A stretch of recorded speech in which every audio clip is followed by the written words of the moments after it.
The icy winds of the north howled over the Viking lands, cutting through the cold, desolate fjords like a blade. The shadows of towering mountains loomed, casting their ominous presence across the barren landscape. The Vikings, fierce and brutal warriors, had conquered much of the known world, their ships slicing through the waters with terrifying speed. Yet, there was a darkness, a hidden truth, about one of their kings, a darkness so profound that it would stain the pages of history forever. King Olaf I Haraldsson, a ruler who once stood as a paragon of Viking strength and ambition, made a decision so chilling that it would haunt his name for centuries. His legacy, once thought to be that of a conqueror and hero, would be overshadowed by an act of unimaginable horror. For in his desperate quest to secure the survival of his kingdom, Olaf sacrificed something more precious than any treasure or land. He sacrificed his own flesh and blood. But this was not a simple act of cruelty. Olaf, in his obsession with appeasing the gods, believed that only the blood of the purest kind, the blood of his own children, could guarantee the prosperity of his realm. The gods, in their harsh, unforgiving ways, demanded sacrifice. And it was not enough for Olaf to offer cattle or slaves, the customary tributes of his people. No. The gods required the ultimate offering, the life of his heirs. In the dead of night, beneath the flickering torches in the cold, stone chambers of his palace, Olaf made the grim decision. His children, those innocent souls who should have been the future of his kingdom, were now nothing more than pawns in a game of survival. For a king like Olaf, no price was too high. No blood was too sacred. The sacrifice of his own flesh and blood would be the key to his kingdom's prosperity. Or so he believed. This is the story of the Viking king who gave everything, even the lives of his own children, to secure his reign. It is a tale not just of war and conquest but of a desperate, tragic man who believed that in order to secure his place in history, he must sever the very bloodline that should have protected him. Olaf's name would be forever etched into history, but not as a hero. No, his name would live on as a symbol of ambition, madness, and a twisted desire for power. His children, the very heirs to his throne, would become the price he paid for his dreams of eternal glory. As the tale unfolds, we will venture deep into the heart of Olaf's kingdom, where betrayal, sacrifice, and desperation swirl in the shadows. A kingdom built on the blood of warriors, a kingdom that would soon be stained by the blood of its own future. The year was 1000 AD. Scandinavia, a harsh land defined by its towering mountains, deep fjords, and vast forests, was home to a people forged by the elements, fierce warriors and seafaring conquerors. The Vikings, with their longships cutting through the icy waters, had spread terror and admiration across the known world. But within this brutal, unforgiving world of kings, warriors, and gods, one ruler would rise to prominence for a reason far darker than his might in battle. King Olaf I Haraldsson, often referred to as Olaf Tryggvason, was no stranger to the ambitions of the Viking elite. His rise to power was a testament to his cunning and ruthless nature. A descendant of Norwegian royalty, Olaf was well positioned to claim the throne and did so with unrelenting ferocity. In a time when kingdoms were often forged through bloodshed and conquest, Olaf's journey to the throne was a tale of violent upheaval. He had fought his way through battles, not just with his enemies but with his own kin, to secure the crown of Norway. His reputation was built on victory in raids, in battles, and in the unyielding quest for power. Olaf's reign, which began in the late 10th century, was marked by his fierce opposition to paganism, as he sought to solidify Christianity in Norway. This king, who had once lived the brutal life of a Viking raider, turned to the Christian faith with a fervor that matched his previous dedication to pagan gods. Yet, despite his zeal for Christianity, Olaf's heart remained tied to the old ways, the ancient, bloodthirsty traditions of his ancestors. The gods he had once revered, those who ruled over storms and seas, could not be easily forgotten. They lingered in the shadows of his mind, whispering their demands. But the gods, Olaf believed, were not pleased. There was unrest in the kingdom, the crops failed, and famine threatened to devastate the land. While many saw the famine as a sign of nature's cruelty, Olaf saw it as a punishment, a sign that the gods were angry, and his kingdom was doomed to destruction unless something drastic was done. It was in the midst of this desperation that Olaf turned to the gods for answers. In the Viking world, kings were seen as not only rulers but also spiritual intermediaries between the people and the divine. Kingship was not just about power, it was about ensuring that the gods favored their lands. If the king failed to appease the gods, then it was believed the kingdom would fall. So Olaf, driven by the weight of his people's suffering, found himself caught between two worlds, the Christian faith he had adopted and the ancient, pagan gods of his Viking ancestors. The people, though loyal, were starting to whisper of his growing obsession with securing divine favor. The once beloved king, who had won countless battles and brought prosperity to his lands, now appeared to be losing his mind. The severity of the famine, the hardships of his people, and the failure of his attempts to convert Norway to Christianity only deepened his fear. He turned inward, seeking guidance from the very forces that had once been central to his reign, forces that demanded sacrifices of the highest order. In his mind, the gods required something far more precious than mere tribute or livestock. They demanded blood, the blood of those closest to him. And what better sacrifice could a king offer than his own children? He, who had once fought to ensure their future, now believed their deaths would ensure the survival of his reign. This was the brutal logic of King Olaf, a man who, in his quest for power and divine favor, would come to make an unimaginable choice. The gods, whose favor he sought desperately, demanded something far beyond the realms of human understanding, something that would strike at the heart of his very being. In his darkest hour, Olaf turned his gaze upon his children. To him, they were no longer heirs to the throne, they were instruments in a divine bargain. In a time of uncertainty and despair, this decision would mark the beginning of a tragic chain of events, one that would forever tarnish Olaf's legacy. But it wasn't just a king's desperation that would lead to this horrific sacrifice. It was the deep-rooted belief in the power of the gods, the unyielding belief that without appeasing them, no victory was possible, and no kingdom could survive. In the eyes of Olaf, the gods' anger had to be quelled, or the kingdom would descend into chaos. And as the shadows of winter grew longer, the figure of the king became ever more consumed by his need to protect his kingdom by any means necessary. But in his desperation, he had failed to see the cost of his actions, the unbearable price that would soon be paid. As the famine stretched on, with no end in sight, King Olaf's mind began to spiral further into madness. The cold winds of Scandinavia carried with them not only the chill of winter but the deep sense of foreboding that gripped the land. His kingdom, once a thriving beacon of Viking might, was withering away, and Olaf could feel it slipping from his grasp. His people were dying, the crops failed, and yet he was powerless to turn the tide. In the deep, shadowy corners of his mind, where reason gave way to superstition, Olaf began to entertain thoughts that were once unthinkable. The Christian God, to whom he had pledged allegiance, seemed distant, unresponsive to his cries. But the ancient Norse gods, the gods of his ancestors, were not so easily ignored. Their presence lingered in the background, dark and vengeful. Perhaps it was not the Christian God who could save him, but the old gods, Thor, Odin, and Freya. Perhaps they demanded something more. Something greater. Something that only a king could offer. The cold stone walls of his palace grew ever darker as Olaf wrestled with his inner turmoil. It was here, in the silence of his throne room, that the decision was made. No longer could he sit idly by and wait for the famine to claim his kingdom. The gods had shown him their anger, their wrath, and their demands were clear. To survive, to secure his kingdom's future, Olaf had to make an offering, a blood offering. The sacrifices of cattle and slaves, though common in Viking rituals, would not suffice. The gods, he believed, would require something more significant, something that would demonstrate his commitment to their favor. Olaf, in his fevered desperation, began to consider the unimaginable. His own children, the heirs to his throne, the innocent souls whom he had sworn to protect, could be the key to appeasing the gods. They were, after all, the purest form of blood he could offer. At first, the thought was nothing more than a fleeting whisper in his mind.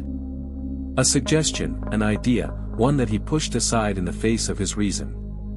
But as the famine continued, as the kingdom grew weaker and the god's silence became deafening, Olaf's resolve hardened. He could not, in good conscience, allow his kingdom to perish. His people, his warriors who had followed him through countless battles, would not forgive him for failure. The pain of the decision was unbearable, but in Olaf's eyes, there was no other choice. His kingdom, his legacy, depended on this. The gods would not spare him, not without a sacrifice of unimaginable magnitude. And so, he turned to the only means left to him, his children. They were innocent, yes. But to Olaf, they were pawns in a larger game, their lives worth less than the survival of the realm. What went through the minds of his children as they were led into the palace hall on that fateful night? Perhaps they were too young to understand the horror of what awaited them. Or perhaps, in their innocent trust, they believed their father would protect them, that nothing could harm them in the halls of the palace. They were wrong. Olaf's mind had become clouded with the belief that the gods would show favor only if he offered them the ultimate price. The gods had to see that he was willing to sacrifice everything, even his own blood, his own flesh, for the survival of his kingdom. Only then would they relent. And so, the king prepared. He summoned his closest warriors, the men who had fought beside him in battle, the men who had once hailed him as a hero, to witness the sacrifice. In a cold, dark chamber, lit only by the flickering light of torches, Olaf made his children kneel before him. The altar was prepared, cold, unforgiving stone awaiting the lifeblood of the young. The king's hands, which had once held a sword to defend his kingdom, now held the sacred blade, cold and unyielding. His eyes, once filled with fire and determination, were now empty, consumed by the gravity of the act. He looked at his children, his blood, and saw not the innocent souls who had loved him unconditionally, but a necessary offering to the gods who would ensure his future. In those moments, Olaf's mind must have been a battleground between love and duty. The duty to his kingdom, to his people, to his legacy, weighed far heavier than the love a father should feel for his children. But in his mind, love was a luxury that could not be afforded in the face of divine wrath. What was the life of his children when measured against the survival of a kingdom? What was their blood compared to the future of his reign? The act itself is not well documented, but the echoes of its horror still resonate through history. It is said that Olaf, in his madness, performed the unthinkable, ending the lives of his heirs in cold, brutal silence. The palace, once a symbol of power and strength, became a tomb for the future of the kingdom. The children's cries, their last moments, were swallowed by the darkness of the night, and Olaf, standing above their bodies, believed he had done what was necessary. But the gods, as ever, remained silent. The night that King Olaf sacrificed his own children was one steeped in a cold, unnatural stillness. The throne room, once a place where orders were given and battles were planned, now became a chamber of death. The flickering flames from the torches cast grotesque shadows across the stone walls, transforming the once proud hall into something sinister and haunted.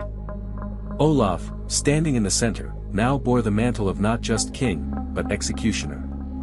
His hands, which had once wielded a sword in battle, now clutched the cold steel of the sacrificial blade, its edge gleaming eerily in the torchlight.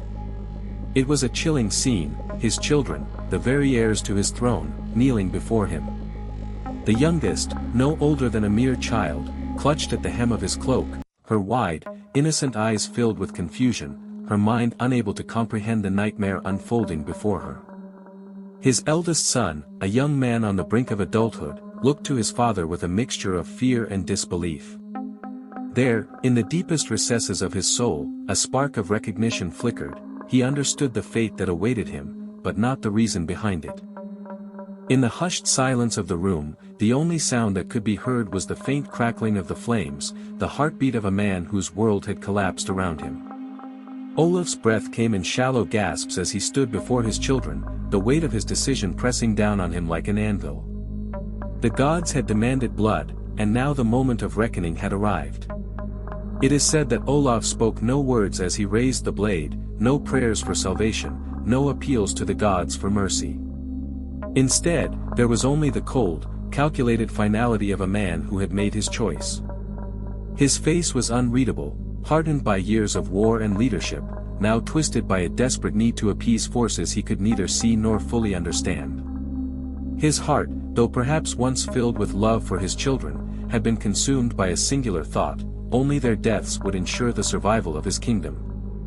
The gods, it seemed, could only be placated with the ultimate sacrifice.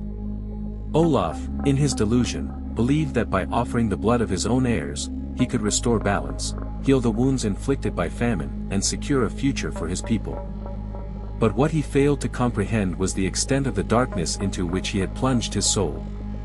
His mind had become clouded with fear and superstition, fear of his kingdom's destruction, superstition about the divine wrath of the gods who seemed to demand more with each passing day. And so, Olaf's hand came down with a brutal finality. The sacrificial blade, gleaming in the torchlight, found its mark. His son's breath faltered, a gasp escaping his lips as his life was extinguished in a single, terrible stroke.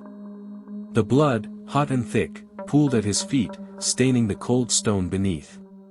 His daughter, too, met her fate in the same moment, her cries cut short by the unrelenting force of her father's hand. And in the silence that followed, Olaf stood, unmoving, gazing down at the lifeless bodies of his children. The room, once filled with life, was now a tomb. The air hung heavy with the scent of iron and death, as if the very palace had absorbed the evil of the act. There was no triumphant cry from the gods, no sign of divine favor. Instead, there was only the cold, implacable silence, and the haunting realization that the price had been paid, yet nothing had been gained. Olaf's warriors, who had once followed him with unwavering loyalty, stood in stunned silence. They had watched kings and gods rise and fall, but never had they witnessed such a grotesque display of power. Some say that even the hardened warriors, men who had fought beside Olaf in countless battles, felt the chill of horror run through their veins. The king's act, once believed to be a necessary sacrifice, had now become an abomination in their eyes. There were no words spoken, no calls to stop him. They, too, had been bound by the king's command, unwilling to question the very man who had led them to victory. Yet, in the recesses of their hearts, the seed of doubt began to take root. Had Olaf truly been driven by necessity, or was his mind irrevocably lost? The ritual itself, though swift, was a grotesque mockery of the ancient sacrifices once performed to honor the gods.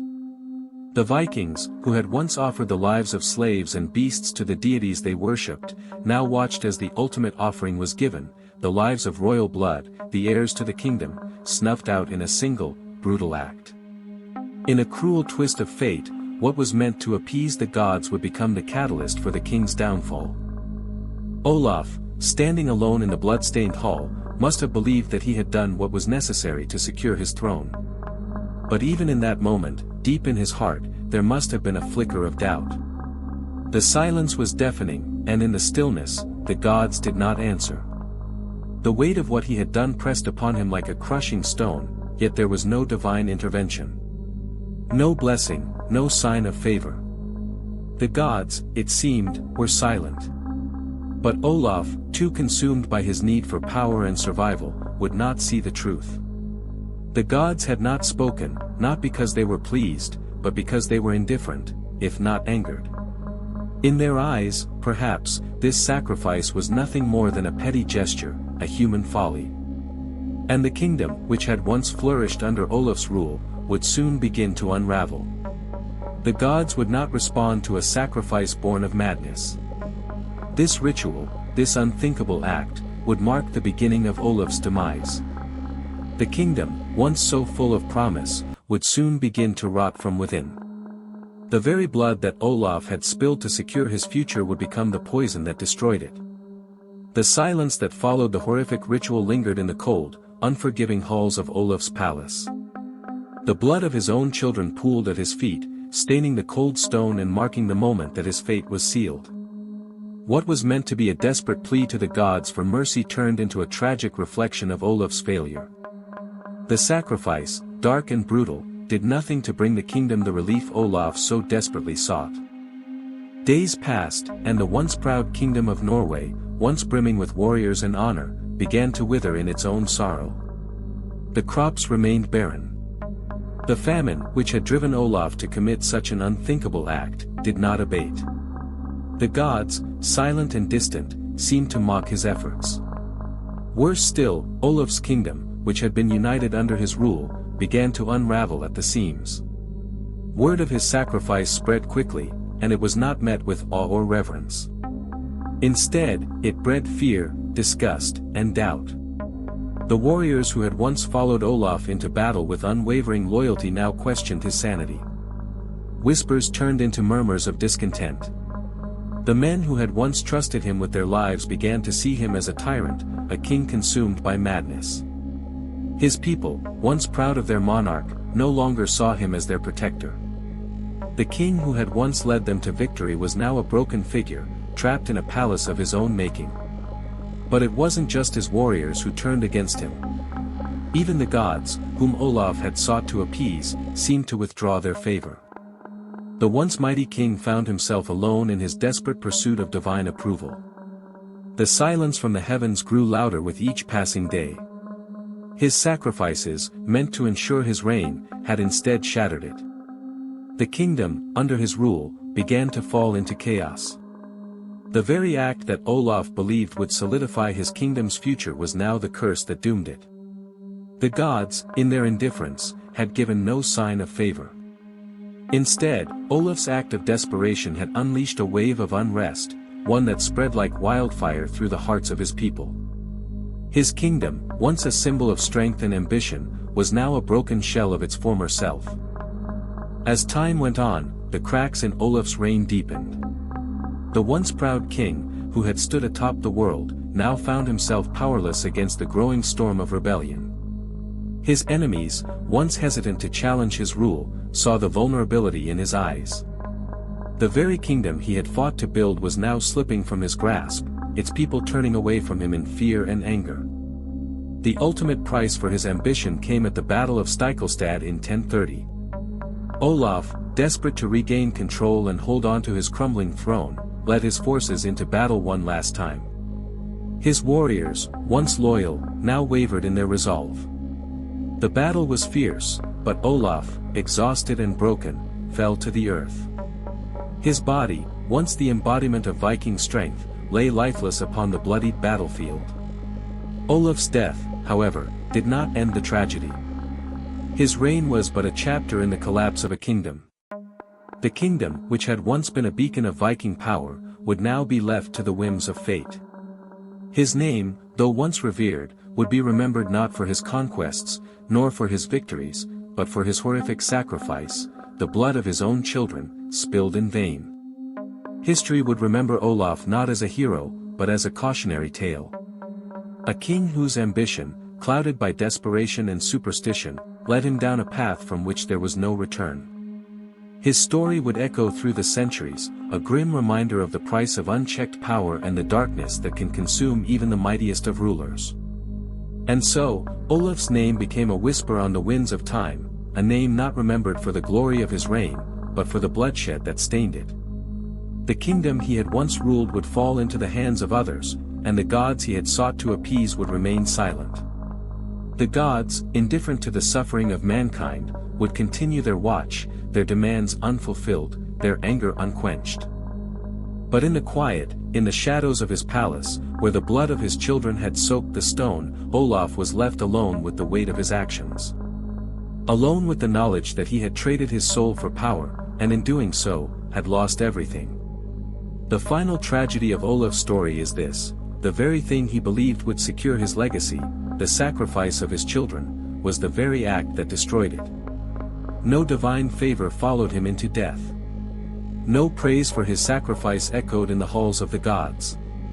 Instead, Olaf I Haraldsson became a symbol of a king undone by his own desperation, a king whose ambition had consumed him whole, leaving nothing but a kingdom in ruins, a name in disgrace, and a legacy forever stained by the blood of his own flesh and blood. What do you think? Was Olaf truly driven by the gods, or did his desperation blind him to the cost of his actions? Would you sacrifice everything, your children, your legacy, for the survival of your kingdom? Let us know your thoughts in the comments below. Was Olaf a tragic hero or a madman? Don't forget to like and subscribe if you want to hear more dark, twisted tales from history.